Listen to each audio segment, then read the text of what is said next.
74,000 years ago, a single mountain in Indonesia tore itself apart. The sound it made was the loudest noise ever heard on Earth. A crack that split the sky, a roar that could be heard 3,000 miles away across the Indian Ocean, reaching the shores of Africa where our ancestors looked up at a sky that had begun to change. In a matter of hours, the sun began to dim. In a matter of days, it vanished entirely. The rains, when they came, burned the skin. The air tasted of sulfur and ash. And across the entire planet, a darkness fell that would not lift for years. Humanity, 74,000 years ago, numbered in the hundreds of thousands. We had spread across Africa and into Asia. We had learned to make fire, to craft tools, to speak in complex languages. We were thriving. And then, in the span of a single generation, nearly all of us died. The survivors, perhaps as few as 3,000 souls, huddled in caves along the coast, keeping fires burning against a winter that refused to end. They did not know if the sun would ever return. They did not know if they were the last, but they endured. And because they endured, you exist.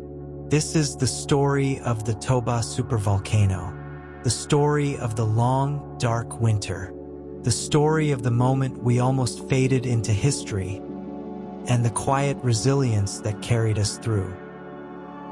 Welcome, travelers of the night. Tonight, we journey back to a world much like our own, but younger. A world before cities, before agriculture, before written history.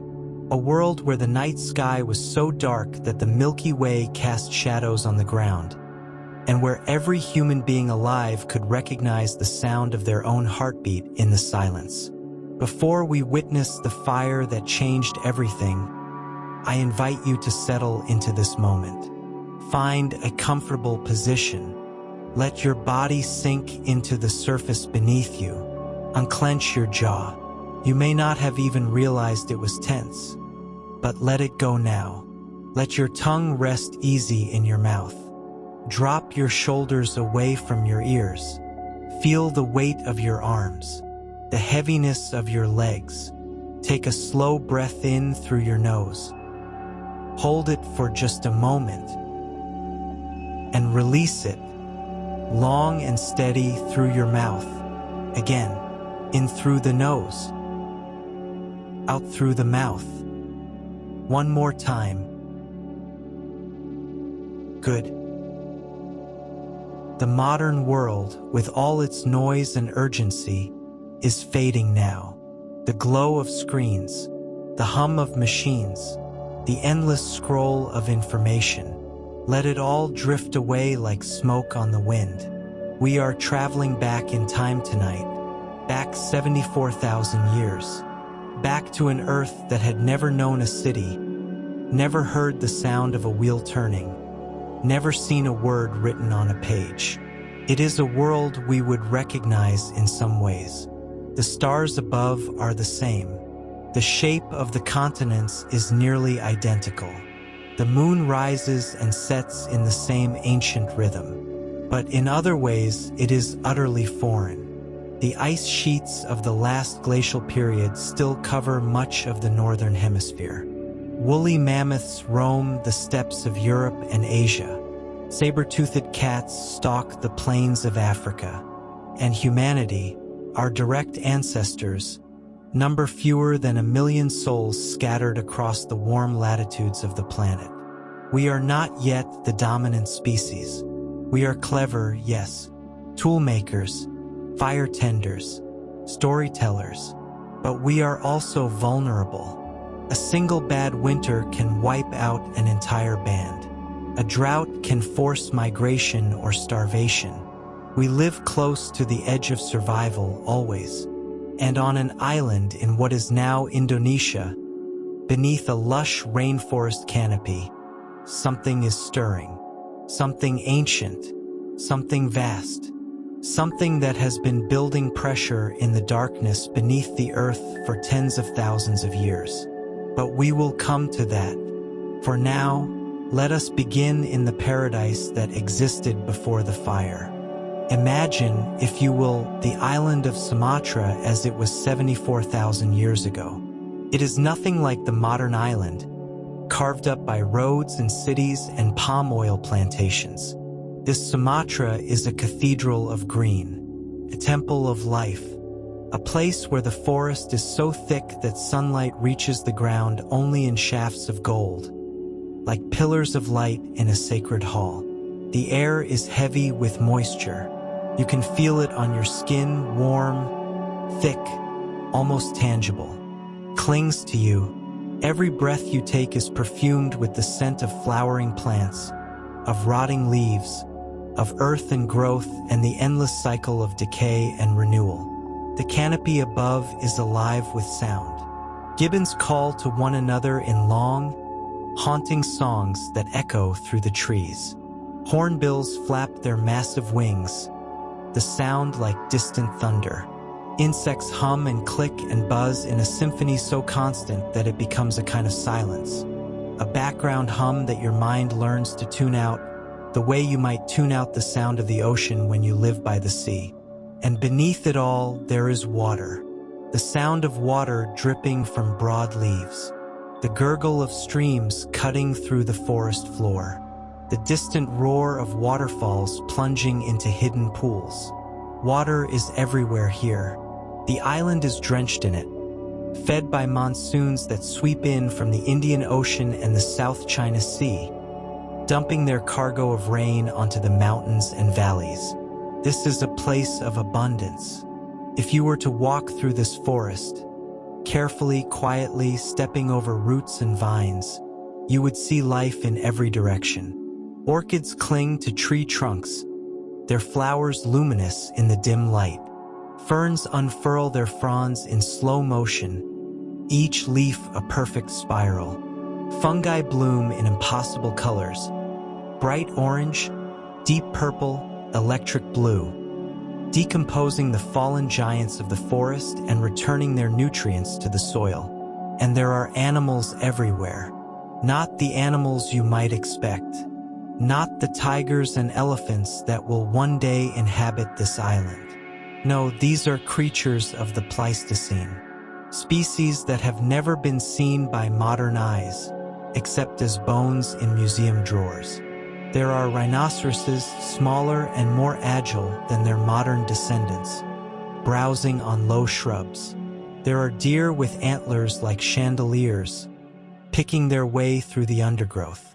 There are orangutans, yes, orangutans even then, swinging through the canopy with a grace that seems almost supernatural. And there are people, not many, perhaps a few hundred on the entire island.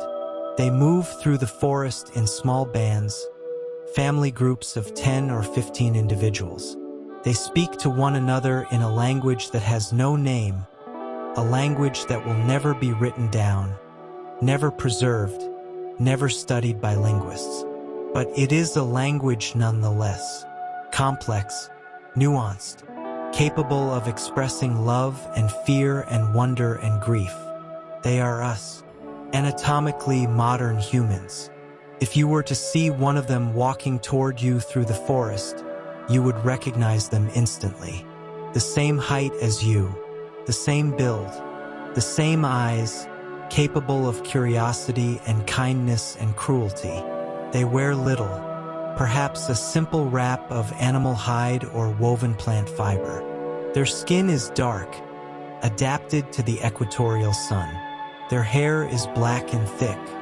Their hands are calloused from a lifetime of work, gathering, hunting, crafting, building. They know this forest intimately. They know which plants are edible and which are poison. They know where the freshwater springs are, where the fruit trees grow, where the fish gather in the rivers. They know the sounds of the forest so well that they can tell, from a single bird call, whether danger is near or if all is calm. They are perfectly adapted to this place, and they have no idea what is beneath their feet. Beneath the forest floor, beneath the roots of the trees, beneath the rivers and the rocks, there is a chamber. a vast, hollow space in the crust of the earth, filled with molten rock. Magma, liquid stone, heated to temperatures that would vaporize anything that touched it.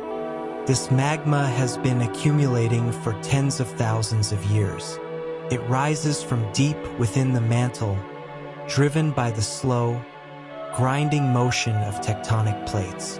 The Indo-Australian plate is sliding beneath the Eurasian plate in a process called subduction, and as it does, it melts. The molten rock is less dense than the solid rock around it, so it rises, pooling in a massive chamber just a few miles beneath the surface. The chamber is growing, the pressure is building, and the land above is beginning to swell. If you were standing on Sumatra 74,000 years ago, you would not notice it. The change is too slow, a few centimeters per year perhaps, but over centuries, over millennia, the land is rising. The ground is bulging upward like a blister, stretched thin by the force of the magma below. There are signs, if you know how to read them. The hot springs that bubble up in certain places, their water too hot to touch, stinking of sulfur.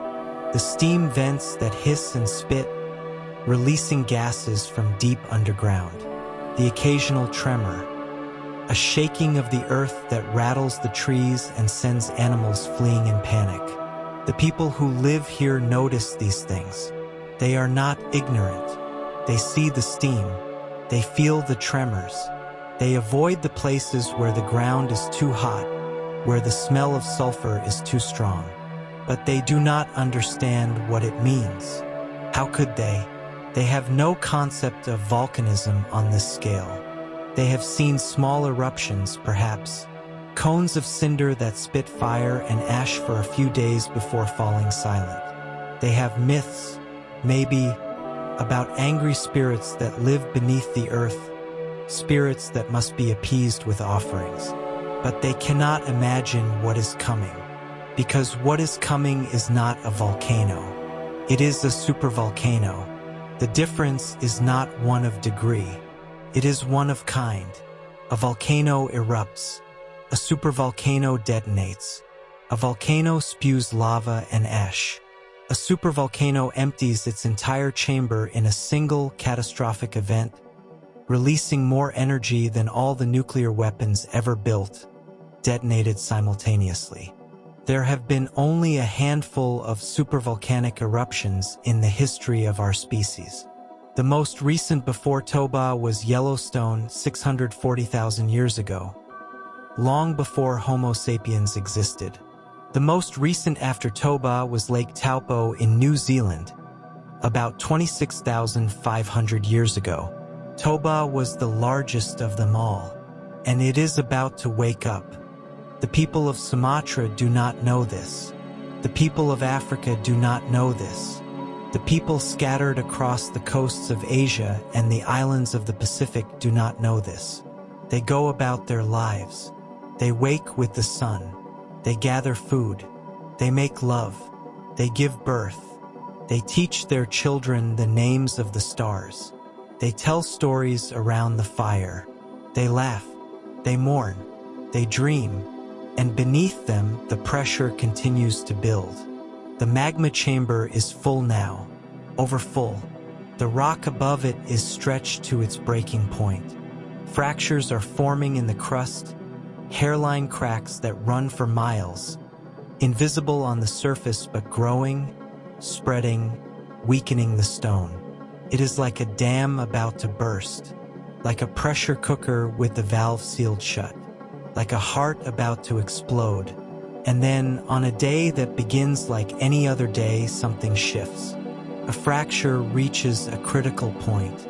A section of the overlying rock, weakened by centuries of pressure and heat, finally gives way. Magma surges upward into the crack, and the crack widens and more magma follows, and the process accelerates, faster and faster, a chain reaction that cannot be stopped. The supervolcano has begun to erupt, but the people of Sumatra do not know this yet. Not in the first seconds, not in the first minutes. The fracture is deep underground, miles below the surface. There is no visible change in the world above. The sun rises, the birds sing, the air is warm and humid, as it always is, and then the ground begins to shake. Not gently, not like the tremors they have felt before. This is different. This is violent. The entire island is convulsing, as if the earth itself is trying to tear itself apart. Trees sway wildly, their roots straining against the soil. Rocks tumble down hillsides. The rivers churn and froth, their water turned muddy brown by the sediment stirred up from the bottom. The people drop what they are holding. They crouch low, trying to keep their balance. Some cry out in fear. Others are silent, frozen, their eyes wide. And then the sound begins. It starts as a low rumble, so deep that it is felt more than heard. A vibration in the chest, a pressure in the ears. It grows louder, rising in pitch, becoming a roar, a scream, a noise so vast and terrible that it seems to fill the entire sky. And then the mountain explodes, not with fire, not at first, with rock, with gas, with a column of superheated ash and pumice that blasts upward at supersonic speeds, punching through the atmosphere like a spear. The force of the eruption is unimaginable.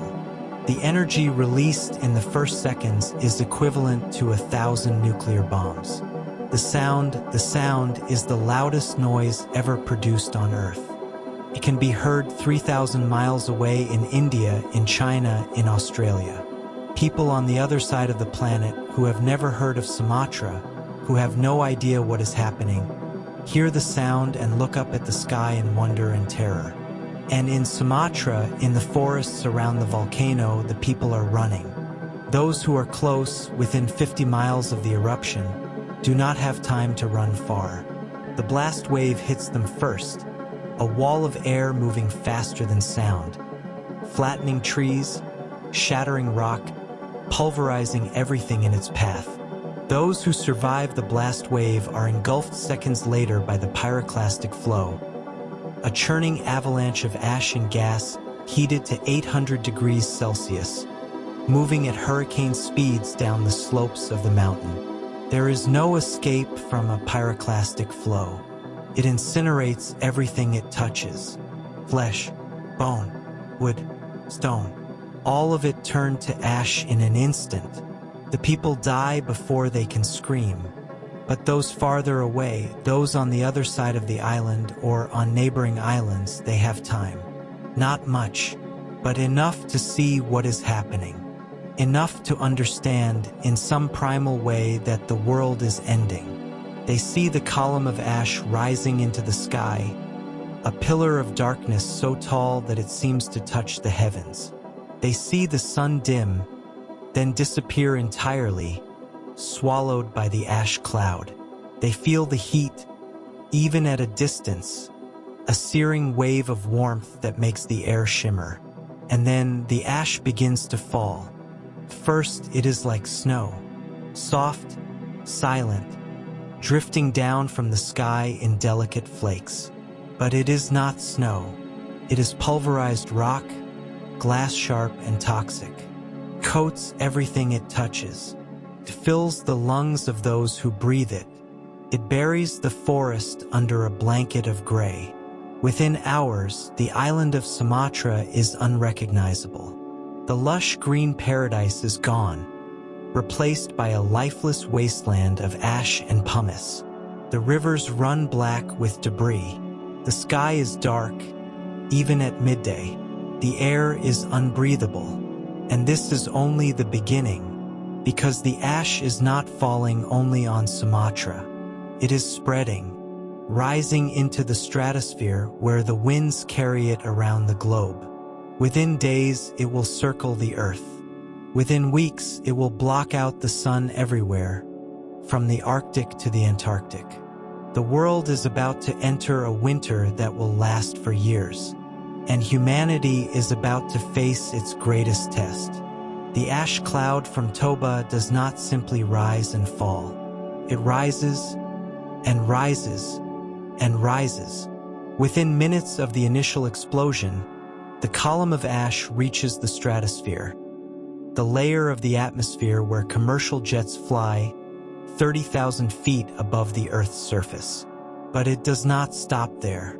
It continues upward, pushed by the unimaginable heat and pressure of the eruption, climbing to 50,000 feet, 60,000, 70,000. At its peak, the ash column reaches an altitude of nearly 100,000 feet, 20 miles high. To put that in perspective, Mount Everest is just over 5 miles high. The ash column from Toba is 4 times taller than the highest mountain on Earth.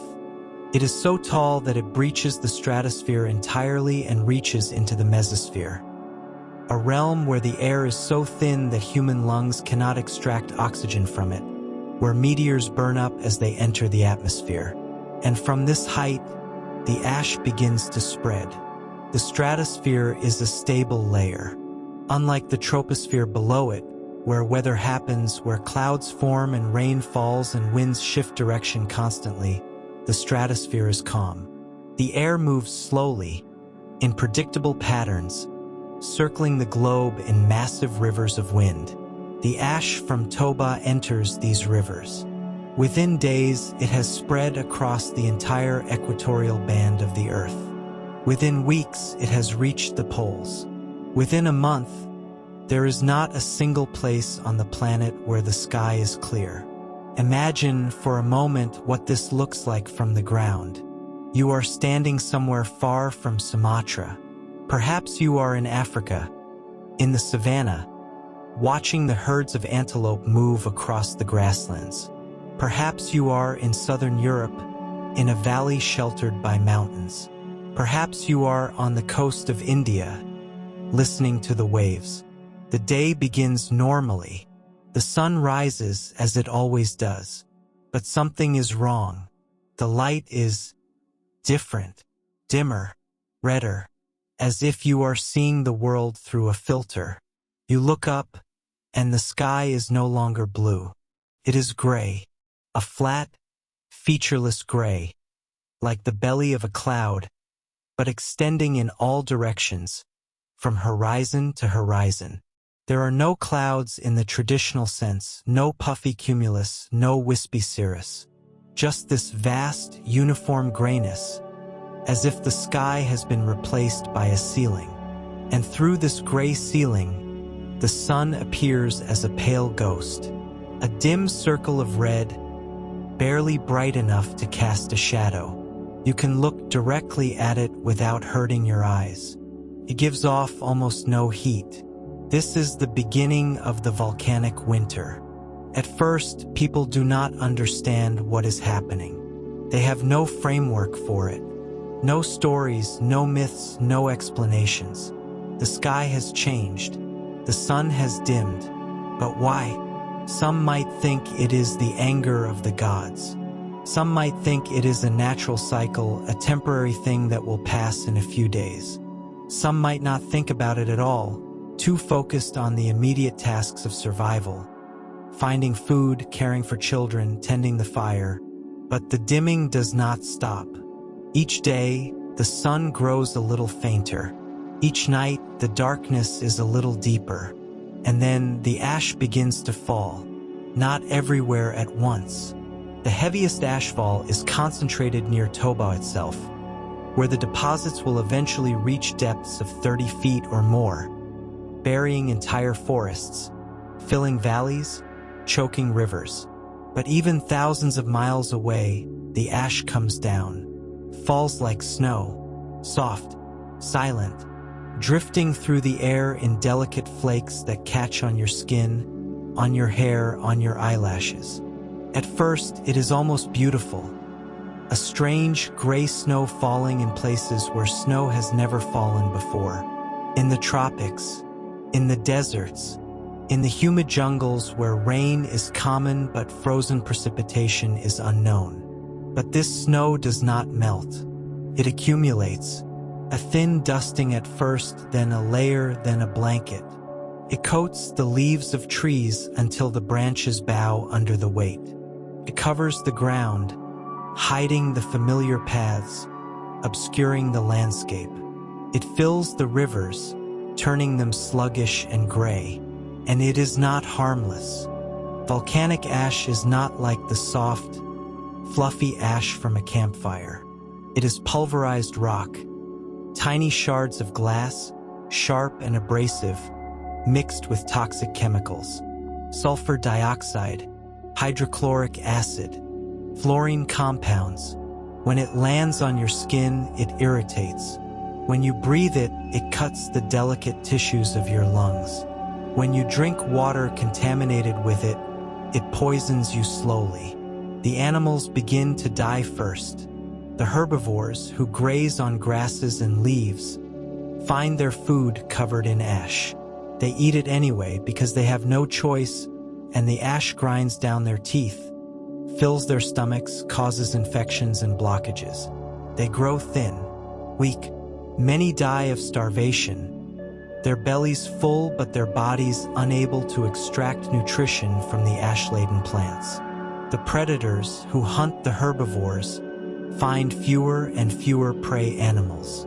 They too begin to starve, and the humans, clever, adaptable humans, begin to realize that something is terribly, catastrophically wrong. The temperature is dropping. This is the most insidious effect of the ash cloud. The sun's light is being blocked, yes, but more importantly, its heat is being blocked. Normally, sunlight passes through the atmosphere and warms the surface of the Earth. The Earth then radiates some of that heat back into space, but much of it is trapped by greenhouse gases like carbon dioxide and water vapor, keeping the planet warm. But now, the sunlight is not reaching the surface. The ash particles in the stratosphere reflected back into space before it can warm the Earth. And without that constant input of solar energy, the planet begins to cool. First, the change is subtle, a degree or two cooler than normal, barely noticeable, but it continues. Week after week, month after month, the temperature drops. In the temperate zones, Europe, Northern Asia, parts of North America, winter arrives early and stays late. Snow falls in the middle of summer. Frost kills the growing plants. Rivers freeze solid. In the tropics, where the temperature has always been stable, where the concept of winter is foreign, the change is shocking. Places that have never seen frost wake up to find ice on the ground. Places where the temperature has always hovered around 80 degrees Fahrenheit drop to 60, then 50, then 40. 10 degrees cooler might not sound like much, but 10 degrees is the difference between a thriving rainforest and a struggling woodland. 10 degrees is the difference between abundant food and famine. 10 degrees, sustained for years, is enough to collapse entire ecosystems. And the cooling continues. The volcanic winter deepens. The ash cloud, replenished by continued eruptions from Toba over the following weeks and months, remains thick and opaque. The sun stays dim. The temperatures keep falling. In some parts of the world, the temperature drops by as much as 15 degrees Celsius, 27 degrees Fahrenheit. Glaciers begin to advance. Ice sheets that have been slowly retreating during the warmer interglacial period suddenly reverse course and start growing again. The world is plunging back into an ice age, and humanity is caught in the middle. We are not prepared for this. We have no agriculture. Farming will not be invented for another 60,000 years. We rely entirely on hunting and gathering, on the abundance of wild plants and animals.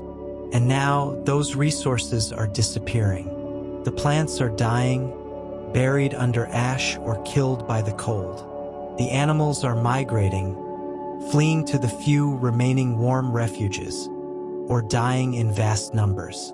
The rivers are choked with ash and ice. The forests are silent. People begin to move. Entire bands, entire tribes abandon their traditional territories and search for new ones. They follow the herds, or they move toward the coasts where the ocean moderates the temperature slightly. They compete with other groups for the dwindling resources. Some bands merge, pooling their knowledge and labor. Some fight. Some simply dissolve, scattered to the winds.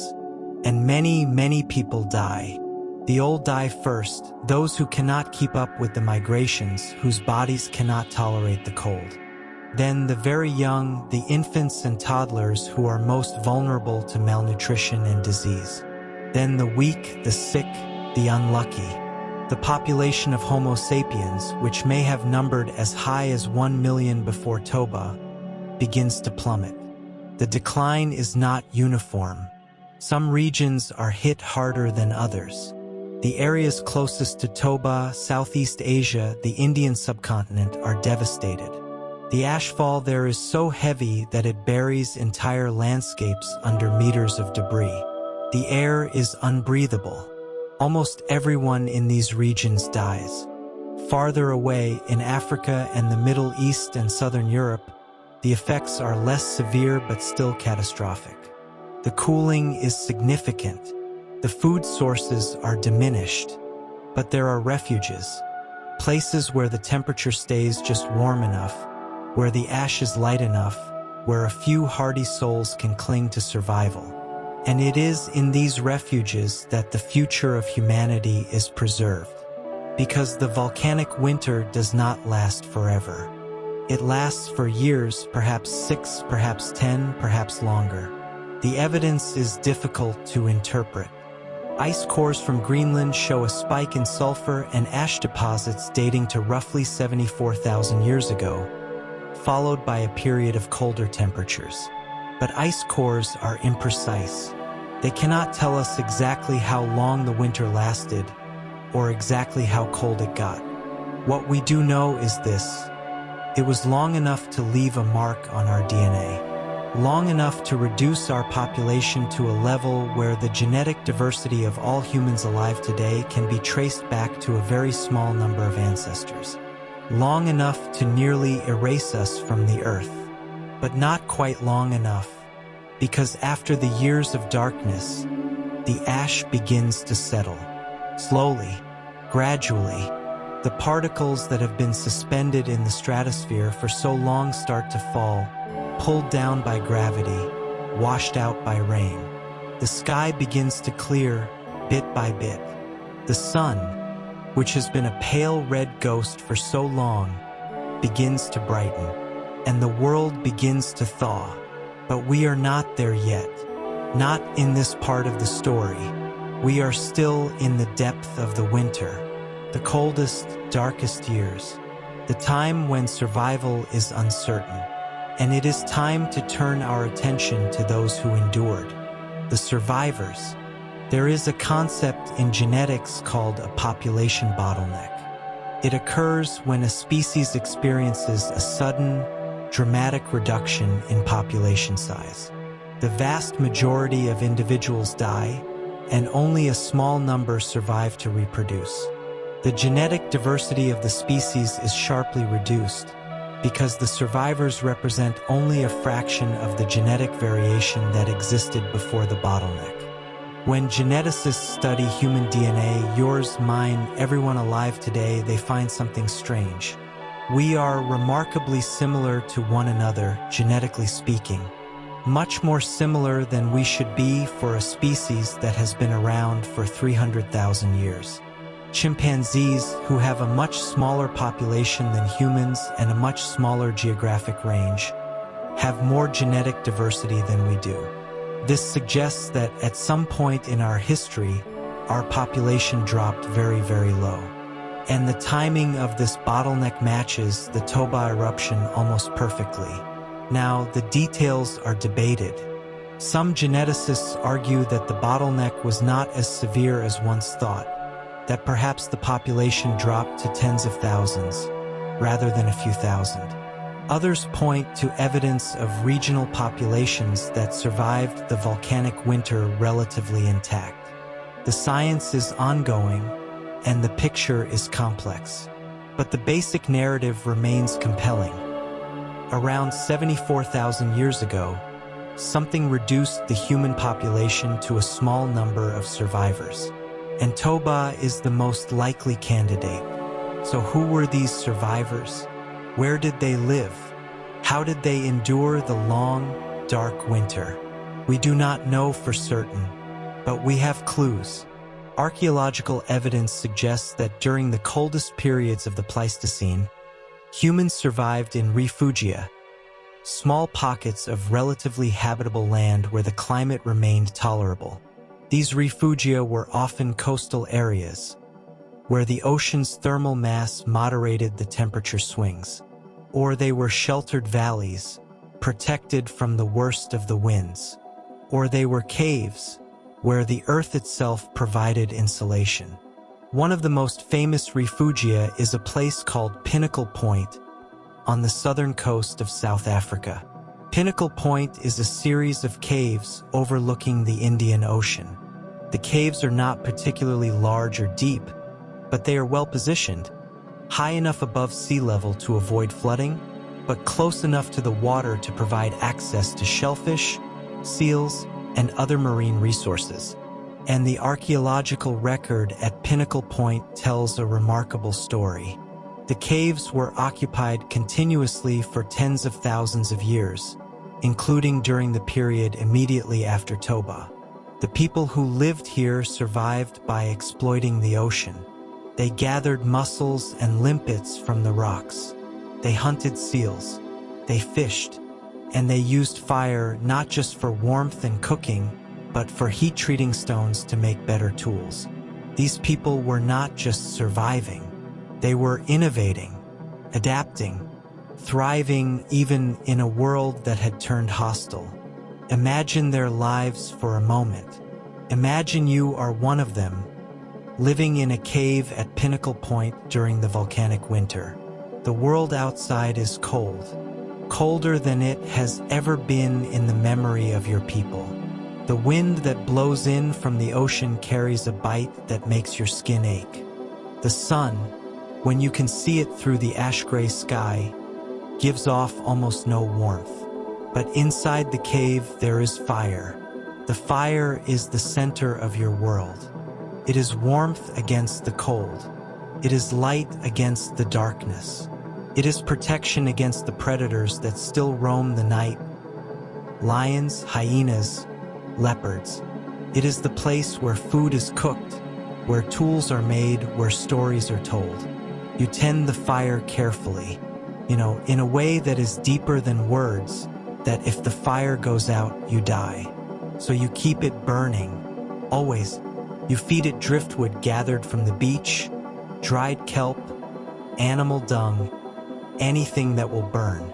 You bank it at night, covering the coals with ash to slow the burning, so that in the morning you can blow on them and coax the flames back to life. Around the fire, your family gathers. There are perhaps 10 or 15 of you, grandparents, parents, children, aunts and uncles and cousins. The exact relationships are complex, woven together by blood and affection and necessity. You are related in ways that modern humans might find unusual. Marriages between cousins are common because there are so few people left. But you do not think of it that way. You think of these people simply as your family, your tribe, the only people in the world. Because as far as you know, you are the only people in the world. You have not seen another human band in months, perhaps years. The volcanic winter has scattered the tribes, driven them into isolated pockets. You do not know if anyone else has survived. Sometimes, late at night, lying in the darkness of the cave with the sound of the ocean echoing off the walls, you wonder, are we alone? Are we the last? But then the sun rises, dim and red, and there is work to be done. The women and children go down to the beach at low tide to gather shellfish. The rocks are slippery with algae, and the water is cold, so cold that it makes your fingers go numb. But the mussels are there, clinging to the rocks in dark clusters. You pry them off with a sharpened stick, dropping them into a woven basket made from reeds. It is slow, tedious work, but it is reliable. The ocean does not care about the ash in the sky or the cold in the air. The tides come in and go out, driven by the moon, and the shellfish grow and reproduce in their own slow rhythm. The men, meanwhile, hunt, or try to. Game is scarce. The herds that once roamed the coastal plains have moved on, migrated north, or simply died. But occasionally, a seal washes ashore, sick or injured, or a fish is stranded in a tidal pool.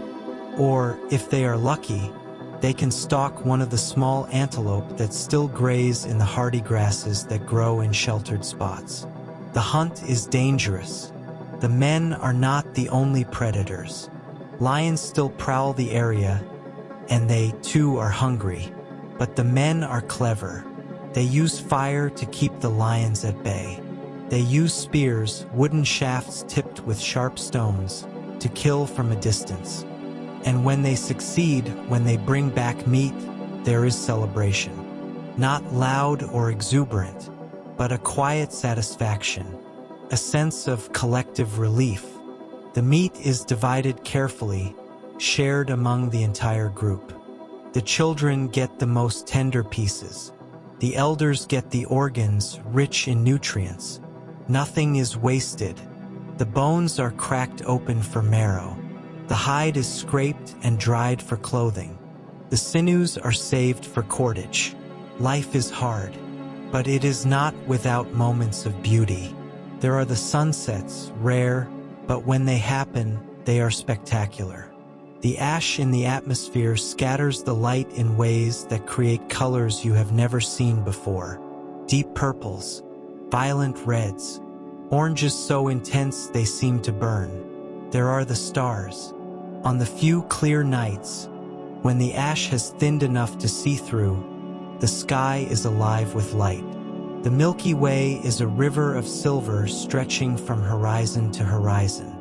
You do not know what the stars are, distant suns, other worlds, but you know they are important. Your people use them to navigate, to mark the seasons, to tell stories. There are the stories themselves, told around the fire, passed down from generation to generation. Stories about the ancestors, stories about the animals, stories about the spirits that live in the rocks and the trees and the ocean. One story, told by the oldest woman in your tribe, is about the time before the ash. She remembers it, though she was only a child then. She remembers when the sun was bright and warm, when the forests were green, when food was abundant. She tells the children that the world will be that way again. Someday, when the spirits are appeased, when the time is right, the children listen with wide eyes. They have never known anything but the cold and the gray. But they want to believe her, and you, listening to her thin, wavering voice, want to believe her too. But belief is hard when every day is a struggle, when the winter seems endless, when you have lost so many friends, family, children who did not survive the cold or the hunger or the sickness.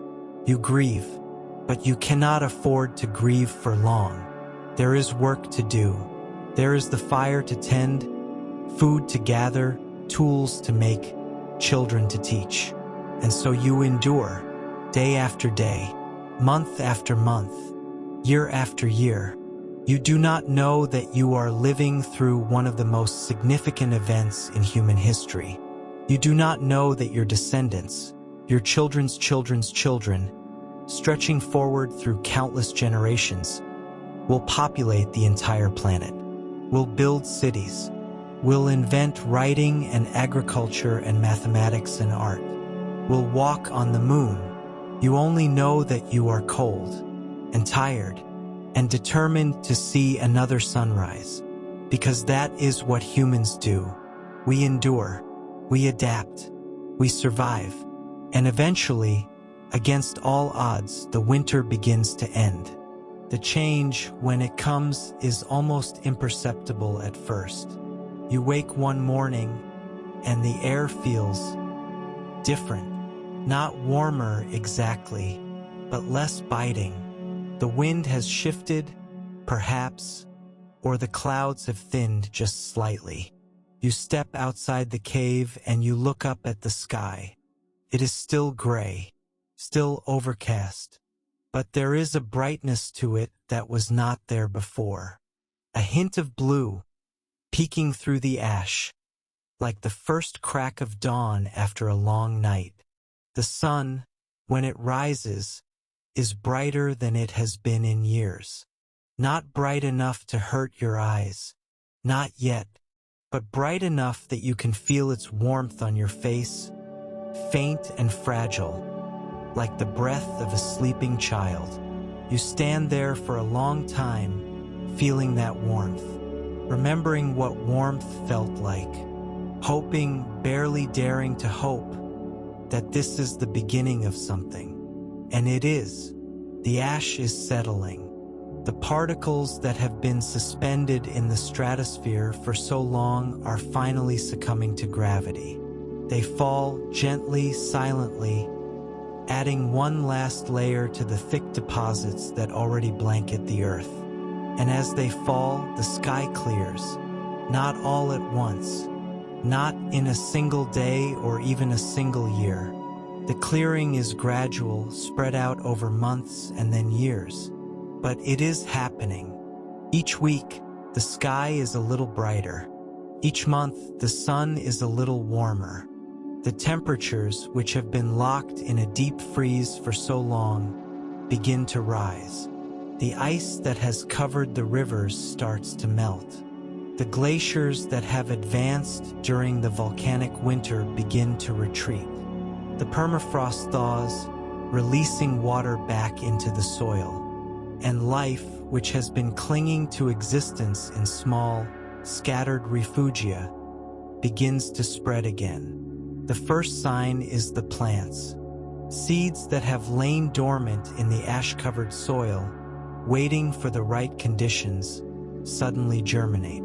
They send up shoots, pale, fragile things at first, but growing stronger with each passing day. The ash, as it turns out, is rich in minerals. It is toxic in large quantities, yes, but as it weathers and mixes with the soil, it becomes fertile. Grasses appear, then shrubs, then, in the places where the warming is fastest, trees. The animals follow. Herbivores, drawn by the promise of fresh vegetation, begin to move back into areas that have been barren for years. Antelope, deer, wild horses, they graze on the new grasses, and their populations, which have been decimated by the winter, begin to recover. And where there are herbivores, there are predators. Lions, leopards, hyenas.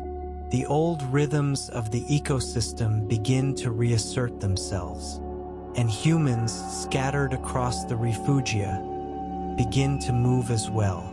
The population has been reduced drastically. The genetic bottleneck is real. Perhaps as few as 3,000 breeding pairs remain alive at the worst point of the volcanic winter. Perhaps as many as 10,000. The exact number is lost to time, but those who remain are resilient, adaptive, innovative. They have learned during the long winter how to survive on very little, how to exploit marginal environments, how to make tools that are more efficient, more versatile, how to cooperate in larger groups, sharing knowledge and resources. And as the world warms, they spread out of Africa, into the Middle East, across Asia, into Europe. Over the course of thousands of years, They will populate every habitable continent on Earth. They will diversify, adapting to new environments, developing new technologies, new cultures, new languages. They will become us. But that is a story for another time. For now, in this moment, as the sky clears and the sun returns, there is simply relief. A deep, wordless relief that the worst is over, that the world, though changed, is still alive, that there will be another generation, and another, and another. You stand on the beach at Pinnacle Point, looking out at the ocean. The waves roll in, as they always have, as they always will. The water is gray-green, flecked with foam. The sky above is streaked with clouds, but between them, you can see patches of blue. Real blue, not the pale, washed-out blue of the volcanic winter, but the deep, clear blue of a healthy atmosphere. And for the first time in years, you feel something that you had almost forgotten. Hope. The fire still burns in the cave behind you. It will continue to burn for generations. But you know now that it will not have to burn forever against the cold. The world is healing. The earth, which has been wounded by the eruption, is recovering. The ash is being weathered away, broken down by rain and wind and the roots of plants. The soils are being rebuilt. The rivers are running clear again. It will take centuries, millennia, but the scars of Toba will fade, and life will go on. You breathe deeply, filling your lungs with the cool, clean air. You close your eyes. You listen to the sound of the waves, the cry of the gulls, the whisper of the wind, and you rest because you are tired. So very tired. The years of struggle have taken their toll, but you are still here, still alive, and that is enough. In the cave, the children are playing. You can hear their laughter, faint and bright, echoing off the stone walls. They are too young to remember the worst of the winter. To them, this is simply the world. Cold, yes. Harsh, yes. But not impossible. They are already dreaming of the future, though they do not know it. Already carrying within them the seeds of all the generations to come. And you, standing on the beach, are part of that chain. A link between the past and the future.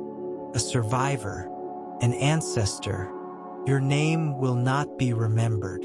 There are no written records, no monuments, no statues. In 10,000 years, no one will know that you existed, but your DNA will persist. Your genes will be passed down, mixed and recombined with those of countless others, until they are present in every human being alive. In a very real sense, you are the ancestor of all humanity. And because you survived the volcanic winter, we exist. The sun is setting now. The light is fading from the sky, replaced by the soft purple of twilight. The stars are beginning to appear, one by one, like distant fires being lit in the darkness. You turn and walk back to the cave, back to the warmth of the fire, back to your family. Tomorrow there will be work to do, food to gather, tools to make, children to teach. But tonight there is rest. Tonight you will sleep by the fire, surrounded by the people you love, listening to the sound of the ocean and the crackling of the flames. And you will dream. Perhaps you will dream of the world as it was before the ash, green and warm and full of life. Perhaps you will dream of the world as it will be, though you cannot imagine it. A world of cities and farms and roads. A world where the night sky is dimmed by artificial light, but where humanity has spread to every corner of the globe. Or perhaps you will not dream at all. Perhaps you will simply sleep, deep and dreamless, the sleep of the exhausted and the hopeful. Either way, you are at peace, because the worst is over. The winter has ended, and the world, though scarred, is still turning, still alive, still full of possibility. The fire burns low. The embers glow red in the darkness. Outside, the wind whispers through the rocks, carrying with it the salt smell of the ocean and the faint, green scent of new growth. Life continues, as it always has, as it always will. And you, child of the survivors, descendant of those who endured the longest winter, are part of that continuity. You are here because they were there. You exist because they survived. And when you close your eyes tonight, when you drift into sleep in your own warm bed, far from the cold caves and the ash-gray skies, remember them. Remember the strength it took to endure. Remember the hope they carried through the darkness. Remember that you are the answer to their unspoken prayers, that the world did heal, that the sun did return, that life went on. And now, as the story ends, as the last embers of the ancient fire fade into darkness, rest. Let your breathing slow. Let your muscles relax. Let the weight of your body sink into the surface beneath you. The world is safe. The winter is over. The sun will rise again tomorrow, bright and warm. And you are safe too. Safe and warm and surrounded by the same darkness that once held your ancestors. But it is not a frightening darkness. It is the darkness of rest, of renewal, of the space between one breath and the next. Let go of the day. Let go of your thoughts. Let go of everything except this moment, this quiet moment, this peaceful moment, this moment of rest. The story is over. The fire has burned down to ash. The stars are shining overhead, distant and eternal. And you can sleep now. Sleep, deep and dreamless, safe and warm. Sleep. The earth turns beneath you, ancient and patient. The ocean breathes in and out, a rhythm older than memory. The wind whispers through the darkness, carrying stories of those who came before. And you rest, you sleep, you dream perhaps of a world long ago, or a world yet to come, or nothing at all. It doesn't matter. What matters is this: you are here, you are alive, you are the child of survivors. And the world, though it has been cold, though it has been dark, though it has been harsh, the world is still here too, still turning, still breathing, still alive. And that is enough. Good night, traveler. Rest well. The long winter is over, and the sun will rise again.